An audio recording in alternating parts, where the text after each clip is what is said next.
We were putting our family's Christmas decorations up a couple of weekends ago at the beginning of the Advent season.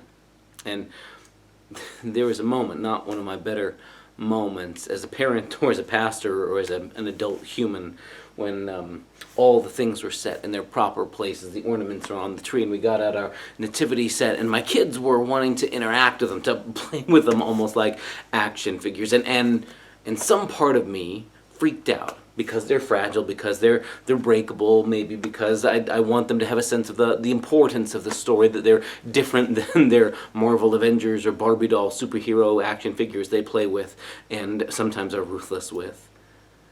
And yet I lashed out. I said, no, leave them exactly where they are. They all need to be exactly where they are, exactly in the right place. And since then I've regretted my words. Not just because that was a little bit of overkill as a parent, because my goodness, they're just little figurines, but also because the story itself of Christmas isn't at all about everything in its proper place so much as it is about everybody figuring out how they were going to make it work with whatever they happen to have at hand, even though it wasn't the way anybody planned or prepared, and it wasn't in the places that everybody expected things to be. You and I were so used to the story, my guess is. You and I were used to placing our little nativity sets, the Mary figure, the Joseph figure, the Magi, whether they come later on or right from the beginning, the shepherds, everything's got a place and we know exactly where they go. And then when the season's over, of course, we fit them back in their custom styrofoam fitted boxes so they can go back in their exact right place for storage and then come out and we do it all over again. We sort of have this way of expecting Christmas to fit this pattern. It always has to go this way. We set them exactly in the same position. Maybe my kids had something to teach me in that moment and I just wasn't ready to listen yet. Maybe the Christmas story requires letting things be shaken up and recovering the idea that everybody was putting things together as they figured it out, because sort of God was crashing into the midst of things and everybody just made do with what they had. We're used to the idea that baby Jesus is laid in a manger, but nobody lays a kid in a food trough. That wasn't anybody's plan A. So for all the ways that I, myself, have been trying to order and arrange and preserve and protect the exact right spot for everything in Christmas, all the way down to where the figurines go, I'm needing to remember myself this year especially. Some things don't happen the way you plan, and sometimes things don't go where you pictured they would go. After all, the first crib, the first cradle, the first bed the Lord of the universe had was a food trough, right? We made ours. Our nativity set didn't even come with one. We made this out of cardboard and extra straw, just as a reminder of just how raw and put together, thrown together it all was. Just one of these, just a borrowed food trough, what they happened to be using to feed the animals that happened to be around. That's where they laid the Messiah. That's where God first entered humanity in the human life of Jesus. Whatever they had around. I've been thinking about that a lot this year, especially in light of what all of us are going through in this COVID era. For folks in the congregations where I serve, we're living with a whole new round of statewide protocols and orders meant to mitigate the possibility of spreading disease. But that also means limiting social gatherings, and our congregation has made the choice, our leadership has made the choice that we're not going to be in person for the next several Sundays, and that will include Christmas Eve. And that's difficult. That's difficult for me as a Christian, as a dad, as a pastor, as a human being, because I'm used to Christmas going a certain way. And I gotta tell you, there's a piece of me that feels like, no, Christmas has to be the way I've always pictured it. There's a certain tradition, there's a certain order, they all go in the right spot. And you know, most of the time, yeah, the tree is set up basically the same way. And yeah, most of the time, yeah, the nativity figurines are set up the same way in the same spot. But isn't the whole point of the story about when God shows up in unexpected ways and places, how you scramble and you do whatever you have to. You find ways to make it, to accommodate God coming into your midst when you didn't expect it, when it didn't happen the way you were planning. Maybe this year we're all being given a chance to experience something deep and profound and powerful and authentic about what the story of Jesus coming really is all about, that God is beyond our ability to predict or control, and we can't tell God, you stay in this spot, you will appear at this appointed time in this appointed holy building with candlelight and organ music and silent night. Maybe God reserves the right to show up, just like in the original story, not just around the manger, but out in the fields where the shepherds are and other people, the magi who weren't even in town yet. All these different disconnected pieces. It occurs to me we're used to putting them all in one spot, when the way the story goes, it was a bunch of little pockets of people disconnected, but God connecting them all. God as the through line. God as the one who connects Mary and Joseph in a borrowed food trough over here in Bethlehem, and shepherds out in their fields, and magi, who knows where they were at this point in the story, but they weren't at to Bethlehem yet. Maybe in my mind I've had it pictured as everybody all clumped in one spot, exactly in the right spot, because that's how I've been arranging my nativity figures all this time. But maybe it turns out God can show up here and here and here and here, and I got to decide at some point if I'm more interested in everything being in the place I prescribe, or letting God show up in all the surprising places God seems intent on showing up.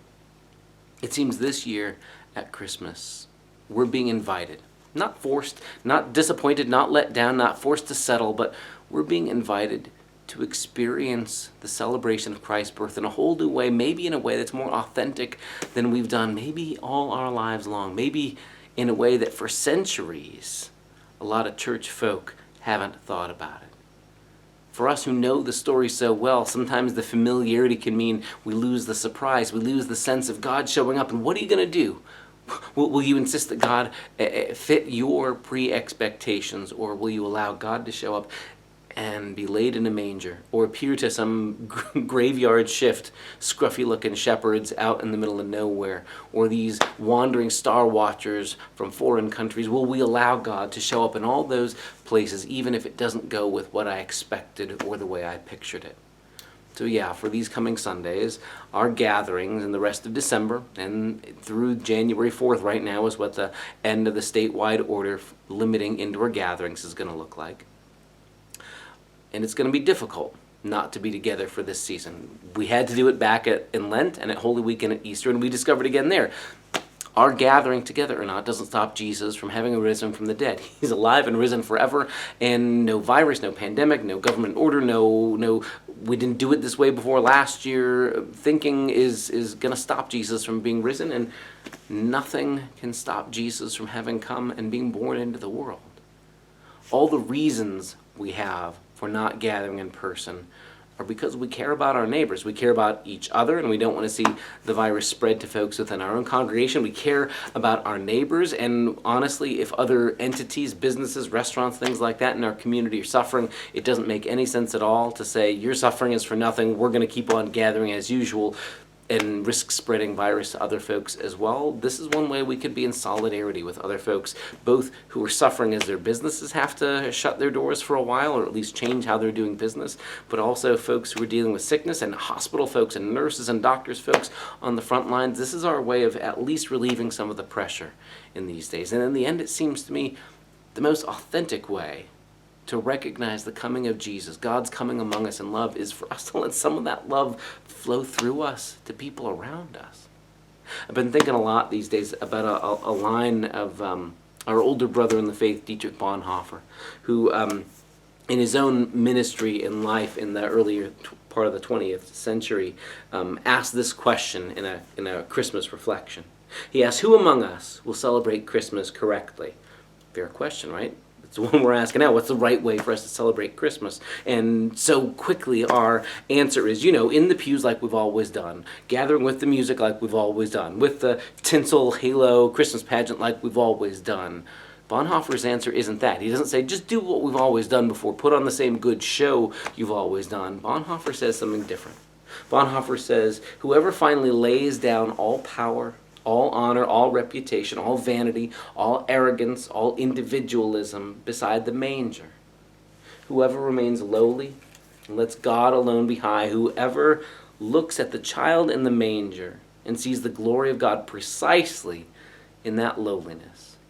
That's how to understand what Christmas is about. That's how to celebrate really what this is all about. God showing up in the unexpected, the place we didn't prescribe, the place we didn't expect, where the figures are all scattered just trying to figure out what it means that God shows up in all of this. And that's going to feel different than the glory and pomp and beauty and splendor we're used to. Yeah, and there will come days again when we get to celebrate the birth of Jesus with all those things, all the trappings, all the ribbon and the bows, and all the gathering and the loud, boisterous singing, all those things. There will come a day again when that happens. But maybe this is a year that our celebrations will feel a lot more like the original birth when Jesus was born. That original night when people were just figuring things out and discovering, okay, God's come into our midst. How am I going to respond? What space can we use? Wherever I happen to be, that's where God has come. Okay, manger it is for laying the child. Okay, whatever we've got at hand, that's where God will come. That's just it. Wherever we are, God comes right into our midst. The amazing thing about the good news of Jesus coming isn't that if you go to one particular geographical spot on the map, you can meet God, but that God's come right to wherever we are. That's where the light shines, right in the midst of the darkness. And that leads me to one other thing I want to ask of you, one invitation for this season. We've got something we're going to make available to everybody in the congregation and the wider community. If you want to be a part of this too, you're welcome to.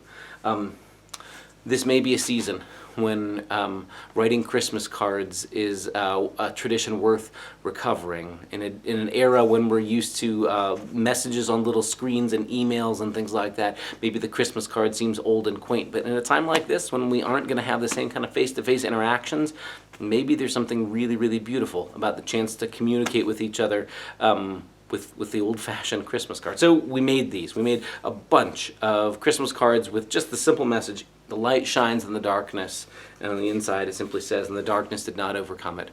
Merry Christmas.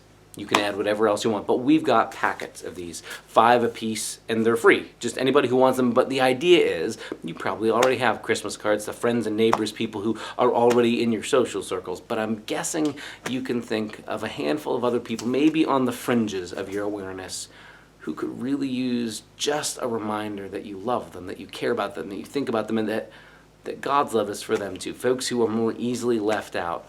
Maybe the people who don't get invited to Christmas parties when we have Christmas parties, much less in this year when most parties are canceled. The folks who don't have a lot of relatives or neighbors, the folks who are really wrestling with not being able to be with their relatives or friends this year at Christmas. So if you need more than 5, let me know. We'll send you as many as you want. But in groups of 5, we'll send out to you. Just reach out to the church, let us know, and we'll get them to you with the invitation.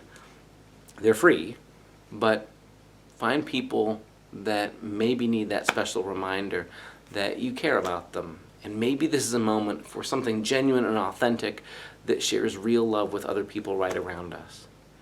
Honestly, Jesus doesn't need us to sing another round of We Wish You a Merry Christmas for him to come. His coming it has happened and is independent of what we do or say. But because he's come, the question comes back to us, what are we going to do?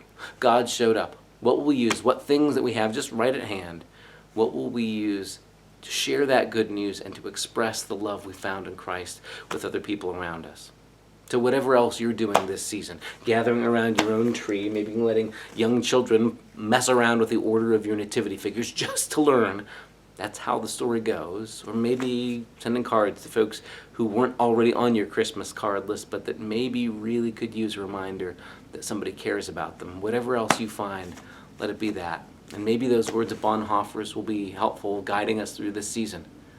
What we need for this year's Christmas, and maybe what we should have been doing all along, is to lay down all of our other expectations about what other people think, what the right way to do it, all of our power and respectability and reputation and me-first thinking, and instead say, how this season can I look out for other people, minimizing risk and helping prevent other people from getting sick, but also not letting that be a reason to withdraw, but finding other ways, maybe a Christmas card, maybe a video call, maybe a phone call, to reach out to other people with God's love. That's the challenge this Christmas season for you and for me, for all of us in our church family. And I invite you to be a part of it. The same God who connected Mary and Joseph in Bethlehem and shepherds outside of town and magi, who knows where else they were, but still bound them up together in the presence of the Spirit, that same God connects us in all the different places where we are right now and throughout this season. That is good news now and always. A blessed Advent and a Merry Christmas to all of you.